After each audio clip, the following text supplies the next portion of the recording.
So what's left? Well, we've got to put the engines on and paint the little white rings around there. The tail is finished. Actually, that was pretty straightforward. Well, a little masking and painting. And I haven't even test fit this, but that should... All right, it's gonna need a little tweaking to get that to fit in there. That's ready to go. These APS pod covers, I'm not gluing these on. They just snap on. In fact, most of these clear parts are just snapped on. And you give it a little squeeze there, and there you go. And that's the nice thing about this. The parts fit really well, and you don't have to really use glue for the clear parts. And again, here's another view of the bottom. Again, a little airbrushing along this edge to kind of fair that in. And so that came out pretty nice. I was happy with that. There's still, you can kind of see the joints, but it's on the bottom, so who cares? And the landing gear looked pretty good too. And there's even tiled decals on the landing gear doors. So this came out okay. I got the nose piece painted and glued on.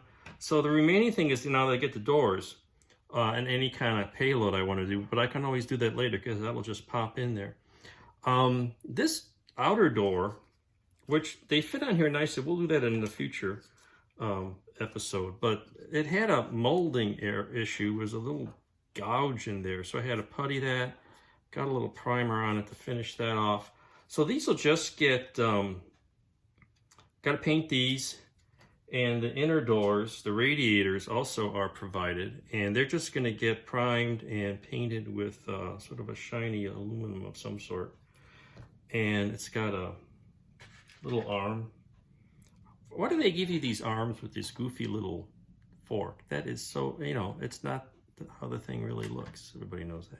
Well, everybody who does the shuttle stuff. So that's coming along. I've got the engines started. I did all of them at once for 3 kits.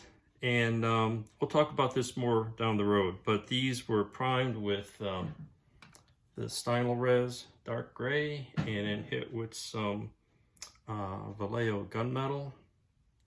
And now we'll kind of do a little more dry brushing and washes and get those highlighted. So that's where we are, coming along pretty good. Focus on this one first because it's frankly a well-engineered kit, although a lot of the details are a little squirrely.